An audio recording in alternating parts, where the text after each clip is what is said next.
I've been a 1,000-year-old demon for a long time. I gave up my savage nature to live among humans, not wanting any trouble. My only hobby? Teasing mortal men for fun. The newest little wolf dog I hooked up with was exactly my type. He was so charming that I actually let myself catch real feelings for once. During the day, I talked about everything under the sun with him. At night, we were at the racetracks or the clubs. In bed, we were so inseparable that I almost forgot who I really was. It wasn't until our first anniversary that I stumbled upon the truth. I walked in on 3 identical versions of Silas. Silas, Lucas, Finn, you guys aren't actually falling for that woman, are you? A sweet voice asked. Of course not, Serena. A girl like her is just a toy for our amusement. Since she offended you, we're just using her to get even. You're the only one we've ever loved. It was broad daylight, but I felt like I was seeing ghosts. Suddenly, a line of floating text drifted across my vision like a live chat. LL, this side character doesn't even know she's been played out. That's what she gets for messing with our precious female lead. She deserves it. The male leads are so protective of Serena. I ship it so hard. It turned out I was living in a reverse harem romance novel. I was nothing but a stepping stone to make the bond between the leads stronger. The little wolf dog was actually triplets. I was just a toy for their revenge and entertainment. But I didn't get angry, and I didn't have a breakdown. Instead, I tapped my temple, feeling a sudden surge of excitement. Wake up, sisters. We've been hungry for centuries, and finally, some snacks have delivered themselves to our door. I want Silas. You two can pick the other 2. You have 3 brothers, and I have 3 sisters. It's only fair, right? I knew big sister would like the educated one. I'll take Lucas. That boy is wild when he's racing, definitely my vibe. Since you've both picked, Finn belongs to the youngest. Look at him acting all sophisticated. Tearing that mask off is going to be so much fun. I'm actually a 3-headed snake demon. To fit into human society, I changed my appearance to become a law-abiding citizen. The other 2 consciousnesses didn't have enough power to manifest, so they lived inside me. Silas and his brothers were running a con on me? What a coincidence. I had 2 sisters living in my head.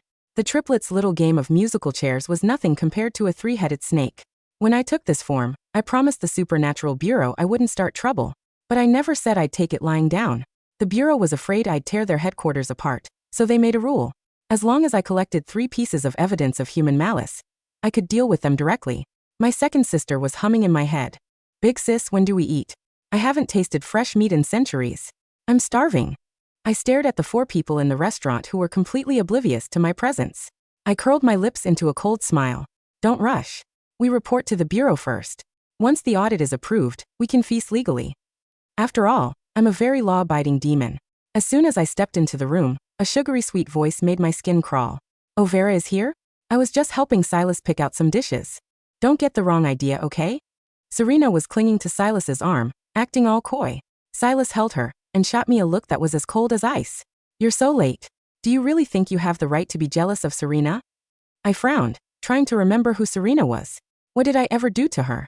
My second sister suddenly spoke up. Sis, her cousin was your 37th ex-boyfriend. You dumped him, and I guess Serena took it personally. Light dawned on me. My ex-boyfriends could line up from here to the Hollywood sign. Who the hell was her cousin? Serena, your cousin took the limited edition watch I gave him and immediately gave it to his secretary, I said with a smirk. I didn't hold back at all. Stop sticking to Silas like a piece of cheap gum. If you're unhappy, go find your cousin. Now get lost. Demons value loyalty. When I date, I give my heart and my money. I've never owed anyone anything. These people didn't deserve to talk about revenge. Silas looked a bit guilty for a second, probably thinking I'd found out the truth. He quickly tried to play peacemaker. Vera, what are you saying? Can't you be more open-minded? Serena is like a sister to me. Who are you showing that attitude to? Serena, you head home first. I'll come find you tonight. I had to admit, Silas's face was very deceptive. It made people want to drown in his gentleness. Sure enough, Serena stomped her foot, glared at me, and sashayed away. I stared at Silas's lying face and suddenly dropped a bomb. Silas, I'm pregnant. Silas was about to sit down, but he jumped like he'd been electrocuted. What? Vera, you're pregnant? Are you serious? My two sisters were laughing like maniacs in my head. I could barely keep a straight face. I stroked my flat stomach, ignoring the two shadows behind the door that were shaking like leaves. I let a perfectly soft, maternal look reach my eyes. Yes, 2 months. Silas, we're having a baby. Silas froze. In that moment, I looked radiant and soft. It was a side of me the three brothers had never seen. The shadows behind the door shook even harder. I didn't even blink. 2 months. According to their rotation schedule, this baby would have been Finn's. I used to wonder how Silas had the energy to go all night every night. It was fun, sure, but even a 1,000-year-old demon like me was getting exhausted. It turned out these three were taking shifts. None of them wanted to miss out on the fun. Ugh, I thought they were just playing with her. How could they get her pregnant? Don't let the male lead be seduced by this trash. She probably stole his DNA to get pregnant. So shameless. I ignored the live chat comments. I kept flirting with the man in front of me until Silas's ears actually turned red. Nice try, boys. You want to play with me? I'll play you until you're dead. After dinner, I was dragged to the racetrack. The man beside me had already been swapped for Lucas. Today is Serena's birthday. We agreed on a race. You're not going to back out, are you? I frowned and touched my stomach. My eyes were watery as I put on a weak act. But Lucas stared at me for a few seconds. His hand, usually so steady on the steering wheel, almost touched my belly. He caught himself and coughed. Don't be a buzzkill. A 2-month-old fetus isn't going to fly out from a few turns. Lucas clicked his tongue impatiently. That wild streak of his was actually kind of charming. Too bad he was rotten to the core. No matter how hot he was, I wasn't keeping him. Before I could answer, Serena roughly shoved me into the passenger seat. Vera, everyone is waiting. Lucas is the best driver. Nothing will happen, I promise. She acted like I didn't exist and blew a kiss to Lucas. The crowd at the track started whistling and cheering. OMG, Lucas won't even look at that old woman. I love this. Lucas patted Serena's head and gave me a look of pure contempt. Stop wasting time. See how sensible Serena is. Before I could even click my seatbelt, the car shot forward like an arrow. Silas. Slow down, please. Silas. The man gritted his teeth and slammed the gas pedal to the floor. That nerd could never drive like this. What? The wind is too loud. I can't hear you. I kept up the act. Suddenly, I felt the seatbelt loosening. Lucas. The seatbelt is broken. Stop the car. He didn't listen. He pulled a series of sharp turns that made my insides feel like they were shifting. We headed straight for the final 90-degree turn. Watch this. Snap. The seatbelt gave way completely. I was thrown from the car, slamming heavily into the bushes with a sickening thud. Lucas crossed the finish line. Serena ran up to him with teary eyes. Lucas, you're incredible. That stunt was one of a kind. Anything for you. Lucas is so sweet. Serena is like a delicate little cupcake. I totally approve of this couple. So the gift she wanted for her birthday was to see me thrown out of a car like a rag doll. Stop faking it. Falling into the grass won't kill you. Lucas shouted toward the bushes. I glanced at the red light flashing on the hidden camera on my chest. I used a small spell to block the pain and rolled my eyes, forcing myself to pass out. Evidence piece number 1, obtained. When I woke up, I was in a hospital bed. The sound of arguing outside was giving me a headache. Lucas, you went too far this time. TCH, don't tell me you're actually catching feelings for her? She just broke a few bones. Serena's happiness is more important. Exactly. So what if the side character broke some bones? Our Serena is too kind. If it were up to me, I'd have thrown her onto the concrete. The door was pushed open. Finn, the one who worked the hardest in bed, leaned over with a look of concern. Vera, you're awake? I brought you. Finn, my head hurt so much. Before Finn could finish, Serena suddenly collapsed to the floor. Her face was as pale as paper, immediately grabbing Finn's attention. Serena, what's wrong? Vera, Serena was so worried about you that she hasn't eaten a bite. Her anemia is acting up. You two have the same blood type. Donate some to her. Serena is so noble. That old woman better appreciate this. Sure, take as much as you want. I smiled submissively. Finn actually froze. He didn't expect me to agree so easily.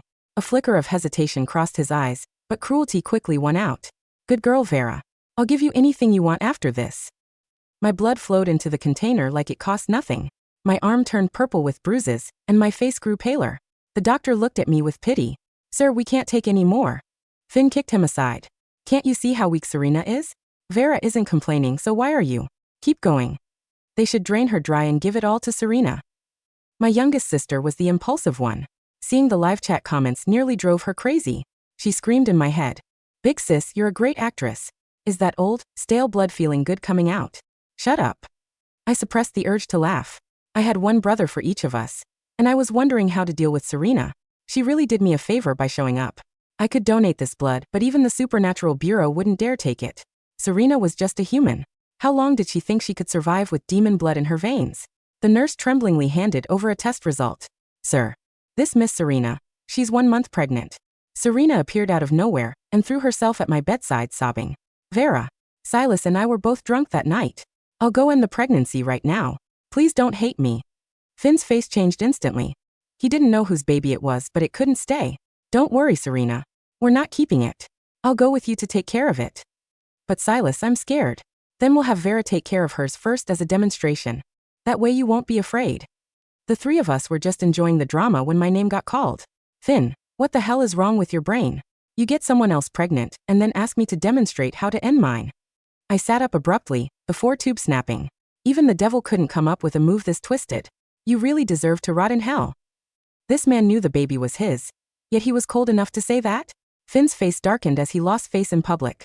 A cold light flashed in his eyes. Guards. A group of burly bodyguards rushed in. The leader raised his foot and kicked me right in the stomach. Ah. Blood stained the hospital sheets. Serena pretended to pull him back. Finn, is this really okay? She brought it on herself with that big mouth. Let her stay here and reflect on what she did. So satisfying. That side character doesn't even know Serena's pregnancy is fake. This will damage her womb so much she'll never have kids again. Funny. My pregnancy was fake too. The room emptied out. I stared at the blood on the sheets and smirked. Evidence piece number 2, obtained. I'm so moved that you came to my celebration party even though your legs haven't healed, Vera. I took your spot as the lead dancer. You're not mad, are you? I wonder if you'll ever stand on a stage again. Serena was wearing a snow-white dress, looking like a pure, innocent saint. As a snake demon, my natural flexibility made it easy for me to become the lead of the dance troupe. Serena is so beautiful. The three male leads can't take their eyes off her. The old woman must be dying of jealousy. I didn't care much for the job, but I had worked hard for every performance. I had rehearsed for 6 months for my final show before retiring. But Silas and the others ignored my hard work. They handed my spot to Serena just because she asked. With a broken leg and a damaged womb, my position was immediately filled. The media was all over it, branding Serena as the new queen of dance. Silas, will people hate me for taking Vera's spot like this? Don't worry, babe. We'll take care of it. Under the brothers' influence, the media portrayed me as a washed-up dancer who was graciously mentoring her successor. But soon the rumors turned nasty. They said I traded my body for fame, that I was a drug addict, and that I'd had countless procedures to end pregnancies. Crazed fans found my hospital room, threw acid at me, and threatened me with knives. I could have left the hospital long ago, but I waited until the day of Serena's performance. Even if I didn't care about human things, I was still a little annoyed. Big sis, your obsessed dancer persona is working great. She thinks she's won a prize, my second sister laughed. These 3 guys are only fit to wash our feet. She treats them like treasures. It's hilarious. Shut up. I'm acting. I whispered as I watched Serena strike poses on stage. I knew exactly why Serena invited me here today. The crowd was loud, but Silas was nowhere to be seen. They were about to close the net and destroy their prey. But the best hunters often appear as the prey. My 2 sisters were starving and I couldn't wait any longer. I was in a great mood. Even Serena looked a bit better to me. Why would I be mad? You became the lead because of your own hard work. Serena still thought I was just pretending to be strong. She suddenly laughed a creepy laugh. I only made it to the international stage because you broke your leg. Let me give you a big gift at my party. 3 identical figures walked out from backstage. The man on the left wore gold-rimmed glasses, looking cold and distant. That one was mine. The man in the middle had a messy fringe and a wicked, bad boy smirk. That one was for my second sister. The man on the right had sharp eyes like a hawk searching for prey. That one was for the youngest. I collapsed to the ground, letting tears stream down my face. My eyes were bloodshot. Silas, what is the meaning of this? Ha ha ha. So good. Finally, the truth is out. Don't worry, Vera. There's much more pain coming for you. Serena looked triumphant. You thought you were dating one guy, but you got 3 for the price of 1. Honestly, with a girl like you, sleeping with 30 men wouldn't be a problem. Serena wanted to continue, but Silas interrupted her with a frown. Vera, you bullied Serena, so we came up with this to get even. If you apologize to her and admit your mistakes, we can let this go. I'm Lucas, by the way. I was the one who raced with you. We'll never marry you, but since we've been together for a year, we'll let you stay and serve us. If you do a good job, maybe we'll let you have a baby for real. And I'm Finn. Woman, you should be grateful. You got 3 of us for free. You didn't lose anything. Serena's face froze. She shoved Silas away, doubting her own ears. What do you mean? We agreed we were just acting. Why are you keeping her? Wait, what do the male leads mean? Aren't they supposed to take her money and career, let her die in the street, and then marry Serena? To be fair, Vera is way hotter. I can see why they'd want to keep her. Shut up, you guys. The 3 of us were shocked by the brothers' shamelessness and the live chat stupidity. You talk so big, but the 3 of you are just monsters in human skin. You're disgusting. Actually, Vera didn't really do anything wrong, right? Is this too much? She made Serena sad. She deserves whatever happens. Silas and the others lost their patience. They ignored the hysterical Serena and stared at me like they wanted to devour me. Vera, I understand you're upset, so I'll forgive you this time. But don't be naughty again. Lucas snapped his fingers. Take her to the villa. Lock her in the basement. The bodyguard surged forward to grab my arms. A faint red light flashed again. On my broken phone screen, a line of text appeared that only I could read. Supernatural Bureau. Audit approved. You are authorized to clean up. The temperature in the banquet hall did not just drop, it plummeted into a freezing sub-zero void within a single second. The two burly bodyguards who had reached out to grab my arms suddenly stopped. Their fingers remained suspended in the air, trembling violently as the warm, golden light of the chandeliers turned into a pale, ghostly green. Crack, crack, crack. The massive, high-end French windows overlooking the city skyline began to fracture, long spiderweb lines of ice spreading across the glass before they shattered entirely, raining down onto the polished floor like a storm of diamonds. Vera? Silas's smug, cold expression faltered. He took a step back, his gold-rimmed glasses slipping slightly down his nose as a sudden primal terror, an instinct written deep into the DNA of every human being, began to claw at his chest. What? What are you doing? I slowly stood up from the floor. My broken leg, which Lucas had so proudly claimed would keep me from ever standing on a stage again, snapped back into place with a loud, wet and deeply unsettling clack. I didn't feel any pain. In fact, I let out a low, quiet chuckle that vibrated through the quiet hall, sounding as if three different voices were speaking in perfect, synchronized harmony. Behind me, the shadows on the wall began to stretch, growing taller and wider, until they reached the high ceiling. The shadow wasn't a human. It was a massive, ancient, and three-headed serpentine deity, its 6 crimson eyes glowing like burning coals in the dim green light. System warning. System warning. The side character's energy levels have completely exceeded the limits of this pocket universe. The narrative logic is breaking. The blaring red text of the live chat in my vision began to flicker and distort, the arrogant comments of the readers turning into a frantic, chaotic scramble of panic. Oh my god, what is that? Is she a monster? Where are the male lead's bodyguards? Shoot her. Shoot her now. This isn't a romance novel. The genre just changed to survival horror. Help. Lucas, Finn, Silas. My voice drifted through the room, but it was my second sister speaking now, her tone dripping with a wild, bloodthirsty excitement. We've spent 2 years listening to you boys talk about how sensible Serena is and how cheap our love is. Honestly, we were getting so bored. But now, my youngest sister's voice joined in, a dark, sharp giggle echoing off the stone walls. The audit is approved. And we are very hungry. The bodyguards took one look at the 6 crimson eyes glowing in the shadows, dropped their batons, and fled through the back doors like terrified mice. Serena fell to her knees on the floor, her white dress catching the broken glass, her face completely pale. Julian, Silas, save me. She's a demon. She's going to kill us. Get back. Lucas roared, his bad boy arrogance completely vanishing as he grabbed a metal chair, holding it in front of him like a shield. Vera, if you touch us, our family's security forces will tear you to pieces. Your family's forces? I chuckled, taking a slow step forward. You boys really are too small. Let me show you what real power looks like. Before we started the feast, I wanted to clear up a minor detail. I waved my hand, and the giant screen behind the stage, the one that had just been displaying Serena's Queen of Dance promotion photos, flickered back on. But this time it didn't show her dancing. It showed the private bank records of the triplets' family trust. The transactions were highlighted in bright red, showing that over $30 million of their corporate funds had been quietly, systematically transferred to offshore accounts in Switzerland over the last 2 months. The recipient of those accounts wasn't a business partner. It was Serena. What is this?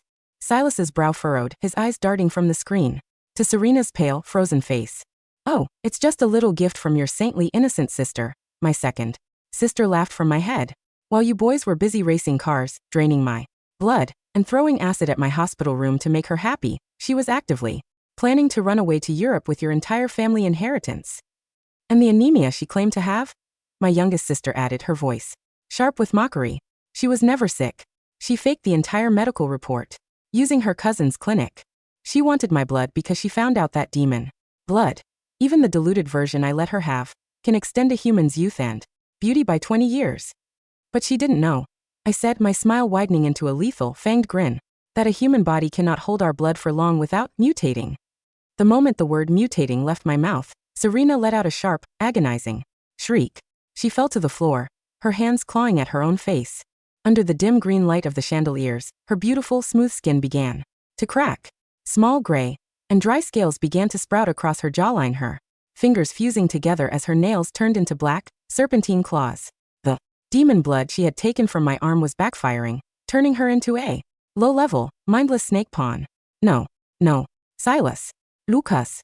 Help me, she screamed, her voice turning into a harsh, rattling hiss. I didn't mean to. I loved you guys. I was just scared. Lucas and Finn stared at her in absolute, bone-chilling horror. The delicate, perfect princess they had ruined my life to protect was turning into a monster. Right before their eyes, they realized with a sudden, suffocating clarity that they had been nothing but puppets in a cheap, greedy game.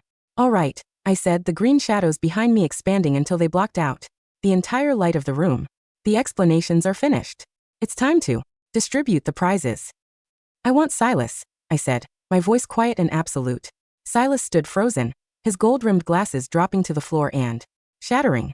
I walked up to him, my fingers gently tracing his jawline. I didn't eat his flesh. That would be too messy for a law-abiding citizen. Instead, I opened my mouth, let out a soft, freezing breath, and inhaled his intellect, his sanity, and his soul. Silas's eyes instantly went blank. The sharp, cold, calculating look in his eyes vanished, replaced by the empty, vacant stare of a mute, mindless servant. Fell to his knees, his hands on the floor, unable to even remember his own name. My turn. My second sister cheered. She manifested her shadow, wrapping it tightly around Lucas's body. Lucas screamed, trying to run, but the black serpentine coils squeezed him until a sickening crack of his bones echoed through the hall. She didn't kill him. She simply drained his physical reflexes, his speed, and his coordination, the very things that made him the wild, untamed racer. Lucas collapsed onto the floor beside Silas, his limbs completely paralyzed, his fingers twitching uselessly against the glass shards. He would spend the rest of his life unable to even stand, let alone drive a car. And Finn belongs to the youngest, I murmured. My youngest sister's shadow lunged at Finn. Finn, the one who had been the most aggressive in bed, tried to fight back, but she grabbed his chin, her claws, ripping the handsome, arrogant mask of his skin completely away. Underneath, his face turned into a rotting, scale-covered serpentine visage, a reflection of his own inner ugliness. There, I said, looking at the three brothers kneeling on the floor of the ruined banquet hall. Now you have three monsters, Serena. It's only fair, right? Serena, now completely transformed into a pathetic, half-human snake creature, wept and hissed on the floor, clutching the hem of her ruined white dress, realizing that her perfect protectors were now nothing but silent, empty husks. A soft, polite knock sounded at the shattered double doors of the banquet hall. A man in a sleek black suit, holding a silver briefcase and a clipboard, walked into the ruins. He took one look at the shattered glass, the green mist, and the three brothers kneeling on the floor, and gave me a respectful, deep bow. It was the director of the Supernatural Bureau. Miss Vera, the director said, his voice polite and entirely professional. The audit has been completed. We've received the video evidence of their physical assault, their medical fraud, and their financial embezzlement. Are they within the authorized cleanup limits? I asked, wiping a drop of green ink from my finger. Perfectly within limits, the director said, ticking 3 boxes on his clipboard. They violated the regional non-human protection laws by attempting to terminate a non-human pregnancy and forcefully extracting demon blood. We will handle the public relations. To the human world, they will be reported as having suffered a tragic, joint neurological collapse during the party. Thank you, Director, I said. The director waved his hand, and several bureau officers in white hazard suits walked into the room, gently loading the three brothers and Serena into secure silver transport containers. We will keep them in the bureau's private research facility, the director added. They will be well cared for, Miss Vera. I promise. I nodded, feeling an incredible, beautiful sense of peace settling into my chest. 6 months later, the afternoon sun was shining brightly over the massive, high-ceilinged mansion. In the countryside, the gardens were filled with blooming red roses and ancient trees, and the air was cool, fresh, and completely free of the toxic plot of the romance novel. I sat on the wide outdoor deck, a glass of champagne in my hand, my legs stretched out in the sun. My second sister was humming a cheerful tune in my head, while the youngest was busy playing with our new toys. In the grass lawn below, 3 silent, obedient figures in matching gray uniforms were pulling weeds. Silas was carefully clearing the dirt from the rose beds, his eyes completely blank and peaceful. Lucas was sitting in a high-end wheelchair, his hands resting on his lap, watching the wind rustle the leaves. And Finn, his face, hidden behind a beautiful silver mask, was busy carrying the heavy water buckets. They were very obedient. They didn't race cars, they didn't drain blood, and they didn't write fake bios about how luck will follow. My phone buzzed on the table. It was a notification from the Supernatural Bureau, confirming our permanent resident status in this world. I looked at the three brothers, then at the bright blue sky, and let out a soft, content laugh. You have 3 brothers and I have 3 sisters, I whispered to the wind. And in the end, the game was absolutely perfect.